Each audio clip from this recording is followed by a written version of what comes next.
Good morning, everybody. Lee Brower here, and welcome to this week's edition of Meaningful Monday. I am grateful to be here, and I am glad to be here. I love this time of year. Don't you? You know what I love about it? Hearing about and seeing and feeling random acts of kindness all around. Have you ever had somebody just buy your meal anonymously? You didn't know anything about it, went to pay, and they said it's been paid for you? How did you feel? Have you ever paid for somebody's meal anonymously and left before you saw their reaction? How did you feel? You see, that's gratitude moving up the scale, the highest levels.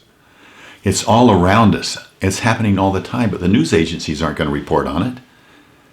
How can we see it even more? Perhaps the way that we see it is more is we just ask each day, can I see random acts of kindness today? And my prediction is you'll see more than you would have seen if you hadn't asked it. So what though if kindness wasn't a random act?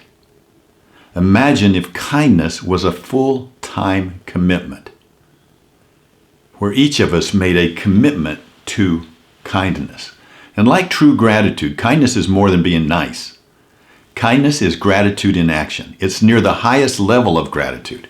That pinnacle of gratitude, where kindness is extended naturally without expecting anything in return. The Greeks called it agape. In the Jewish traditions, they call it tzedakah. And in Christianity, it's called charity, or the true love, pure love of Christ, where we give unconditionally without expecting anything in return. Can I share a story with you? This story is about a friend of ours. Her name is Marissa. Marissa wanted to do a random act of kindness without expecting anything in return. Not being asked to do it, just to do it. And she was at a gas station, and she saw a car pull in with some elderly ladies in it. She immediately went over to their pump, swiped her credit card. The lady looked out the window and goes, "Hey, that's our pump." Marissa said, "I know it's your pump. Would you be willing to allow me to fill your car up with gas?" And she goes, "Well, we were only going to put $5 in it. I would love to fill it up if that's okay with you." She says, "Well, it's her birthday and we're on our way to the casino, so could you hurry?" So Marissa fills up the car. She goes over, puts the pump back, goes over and says, "Thank you very much for allowing me to fill your car up today." "You're welcome," and off they go. Now, I know Marissa, and I know her intentions. She was probably so excited to call her husband and say, "Guess what I did today? I was able to, we have the wherewithal to be able to give to somebody else." And her joy would have been in the giving, not influenced by how the person received it. Now, it's tough to do that, isn't it?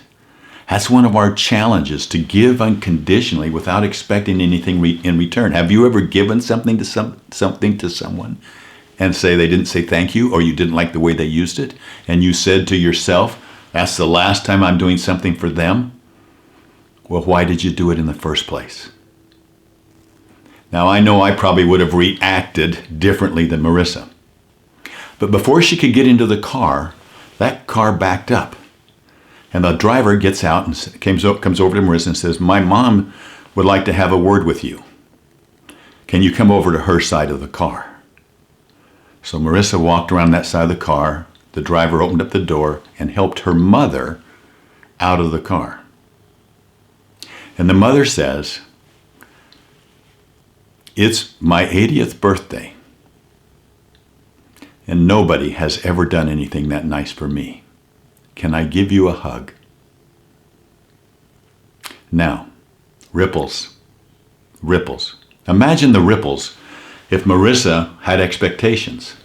She would have jumped back in her car, called her husband, and said, "That's the last time I'm doing something like that. Do you know how they responded? Da da da da."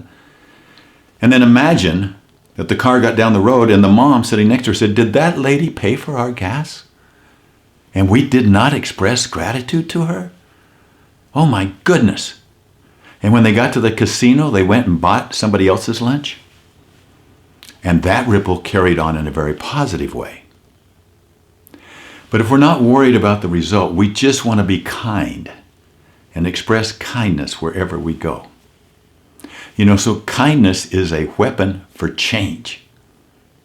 It is a power we all have. It's just that we need to decide to use it. Let's start on being even more kind, deliberately, right now, before the end of the year. Find ways that you can share your tears, your time, energy, attention, and resources. Maybe it's just a smile. Maybe it's looking somebody in the eyes, a beggar or somebody else. There's so many different ways that we can extend kindness that create great ripples that move on. And let's make a commitment to it. Let's not talk about random acts of kindness. Let's talk about having that kindness mindset. Imagine carrying that kindness mindset into 2021. And it takes practice. So develop systems of practice. What can I do today to show kindness to someone I wouldn't ordinarily show kindness to? Or perhaps I wouldn't even see them.